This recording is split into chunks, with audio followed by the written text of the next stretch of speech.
It's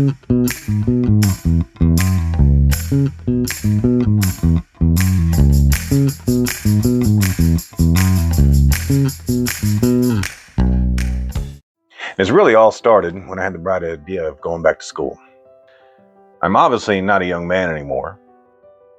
I'm in my 20th year in my current job. What purpose does it serve to go back to college? Purpose. Purpose is an elephant-sized question. It's a question that I can't answer for you, or even for myself within a decently timed video. But since I seem to have tasked myself with trying to eat this poor metaphorical elephant, I'm going ahead and follow the usual advice for it and try to take it one bite at a time. Initially, we took a test that helped us measure our intrinsic values. I was enlightened by my results. The test said that one of the most strongly held values was agency, the ability to make my own decisions. I spent a lot of my life feeling like parts of my world were controlled by someone else. When you're renting, living under somebody else's rules, under their roof, you're constantly handing money to a landlord, and it doesn't feel like freedom. Now that I own my own home, I finally feel like I'm building a place for myself and my family that's not just existing in someone else's space. That independence matters to me.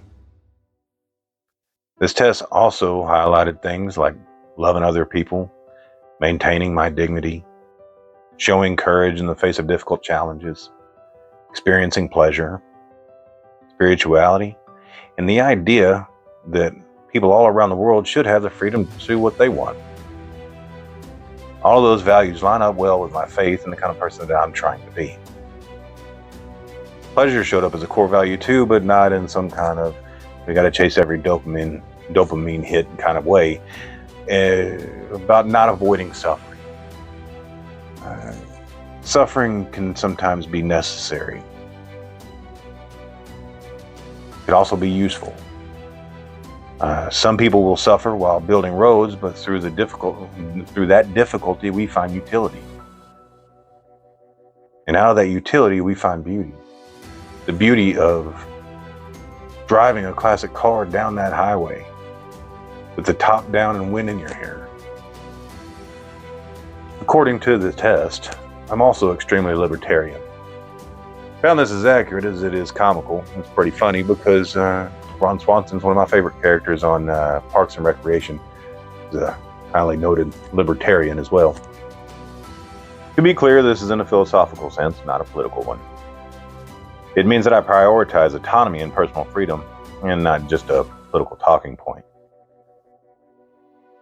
That makes more sense when I think about one of my biggest fears, which is losing my mind. I work with people who have lost some of their ability to think or communicate because of mental illness. They still have all their legal and human rights, but in many ways, they have lost their ability to exercise them.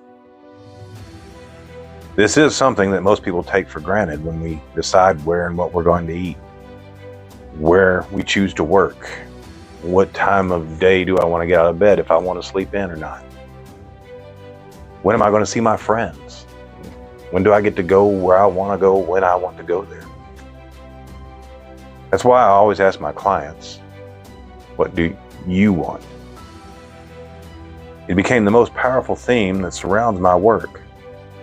I also try to ask myself that same question every day. What do I want? Time is limited. As we age, we will not always have the agency to decide these things for ourselves. So while I have the ability to make my own decisions, I have to view those decisions as if they're an item for trade. If I'm giving my time to something, it better be pushing me towards the life that I actually want to live. In 5 years, I'll be 47. I am hoping to be close to wrapping up my bachelor's degree in political science. I'd like to have some of the bigger bills and repair loans closer to being paid off. I quickly discovered that part of buying an older house, some of the infrastructure had to be replaced.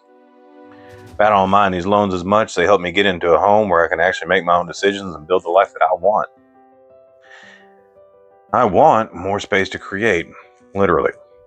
I am building a backyard recreation area so my family and friends can have somewhere fun and peaceful to spend time. I've thought about casually vlogging or YouTubing some of what I built. Making this video essay was actually pretty fun. My son already seems to enjoy helping with the videos. And maybe I can get my wife involved in filming too. Maybe. In 20 years, I'll be 62. I hope to have been retired from my state job for around, 10 years or so. Not completely retired.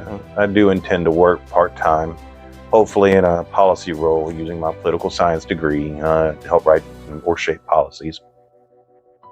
A lot of people don't realize that the laws we live under are often written pretty broadly. Most people's interactions with government in their day-to-day life comes from policies that are written under those very broad laws. Because of my libertarian views, I would like to focus on reducing unnecessary regulation and making things just a little less burdensome. My wife is on a similar retirement schedule to mine. She has plans to continue working after her first retirement as well. My son will be grown and out of high school. He will be building his own life, hopefully. Aside from working part-time, I picture myself in a small workshop. Hopefully, I will be building with a mix of mediums like wood and stone. I like the thought of sturdy outdoor furniture. I want to be enjoying a nice, slower, hands-on way of living. I've usually been at my most successful when I'm setting up a budget, when I'm being patient, when I'm building slowly. It's not flashy. Going too fast or chasing shortcuts makes things feel cheap and unearned. If I need a new behavior that will generally push me to that future, it'd simply be adding more exercise to my daily routine, honestly. I put on some weight. I've also been blessed with hips that wore out early and need to be replaced. Losing some of that weight helps me move a little easier. That means I can do a lot more projects. I am currently planning some gym space in my backyard.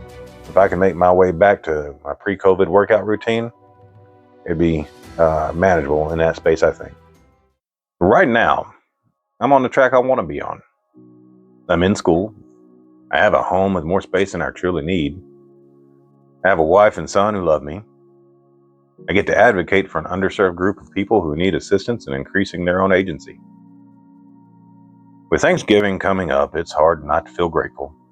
God has given me the ability to be where I am and to keep learning, to build things, and to keep finding new sources of pleasure and meaning in this world.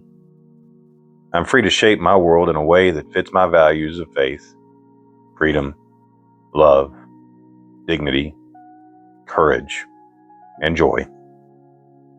And honestly, if this is as good as it ever gets, that's still a pretty good life. That is the purpose. That is what's meant by purpose.